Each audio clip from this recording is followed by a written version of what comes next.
Hello everyone, আসসালামু আলাইকুম সবাইকে। আজকে আমি নবম দশম শ্রেণীর জীববিজ্ঞান বিষয়ের প্রথম অধ্যায় জীবন পাঠ এই টপিকসের দ্বিতীয় পর্ব নিয়ে আলোচনা করব। আজকের আলোচনার বিষয় হচ্ছে ফলিত জীববিজ্ঞান। ফলিত জীববিজ্ঞান জীববিজ্ঞানের এমন একটি ব্যবহারিক শাখা যেখানে জীববিজ্ঞানের মৌলিক জ্ঞান, তত্ত্ব ও গবেষণা বাস্তব জীবনের সমস্যা সমাধান এবং মানুষের কল্যাণে সরাসরি কাজে লাগানো যায়। তো তারই পরিপ্রেক্ষিতে কিছু শাখাগুলো নিয়ে আমরা আজকে আলোচনা করব, যেগুলো পরীক্ষায় সৃজনশীলের ক নম্বরে এসে থাকে। তার মধ্যে মৎস্যবিজ্ঞান অন্যতম। মৎস্যবিজ্ঞান হচ্ছে যেখানে মাছের আহরণ, সংরক্ষণ ও প্রক্রিয়াজাতকরণ, বাজারজাতকরণ বিষয়ে বৈজ্ঞানিক গবেষণা ও আলোচনা।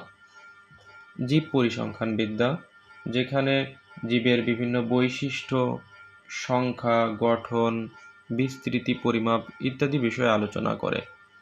পরজীবীবিদ্যা, পরজীবী হচ্ছে যারা অন্য কোনো জীবের দেহে বাস করে এবং তাদের থেকে পুষ্টি এবং আশ্রয় করে থাকে এবং পোষক কোষকে ক্ষতিগ্রস্ত করে। পরজীবীর জীবনচক্র, তাদের আচরণ, প্রভাব এবং পরস্পরের সঙ্গে তাদের সম্পর্কে আলোচনা করে। জীবাশ্ম বিজ্ঞান, যেখানে প্রাগৈতিহাসিক বা সুদূর অতীতের জীবের গঠন কার্যাবলী যারা পৃথিবী থেকে বিলুপ্তি লাভ করেছে সেই সম্পর্কিত বিজ্ঞানই হচ্ছে জীবাশ্ম বিজ্ঞান। কীটতত্ত্ব, যেখানে কীটপতঙ্গের জীবন, কীটপতঙ্গের উপকারী ও অপকারী দিক নিয়ে আলোচনা করে। এরপর সে হচ্ছে অণুজীব বিজ্ঞান, যেখানে অণুজীব হচ্ছে যাদেরকে খালি চোখে দেখা যায় না, দেখতে হলে শক্তিশালী মাইক্রোস্কোপের দরকার, সেটাই হচ্ছে অণুজীব। আর এই অণুজীবগুলো হচ্ছে ভাইরাস, ব্যাকটেরিয়া, আণুবীক্ষণিক অন্যান্য জীব, যা বিজ্ঞানের শাখায় আলোচিত হয়ে থাকে।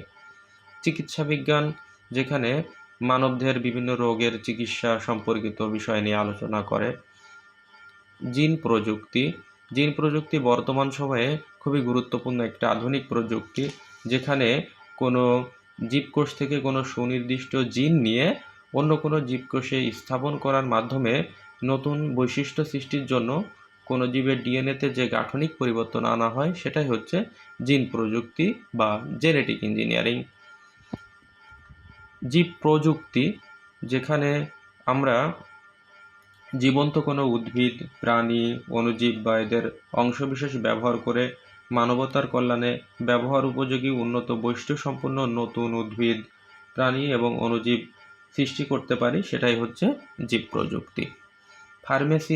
ফার্মেসি জীববিজ্ঞানের অন্যতম একটি গুরুত্বপূর্ণ বিষয়, যেখানে স্বাস্থ্যবিজ্ঞানের এমন একটি শাখা যা ওষুধের আবিষ্কার এবং উৎপাদন, গুণগত মান নির্ধারণ, সংরক্ষণ, নিরাপদ ব্যবহার সম্পর্কে ধারণা দিয়ে থাকে।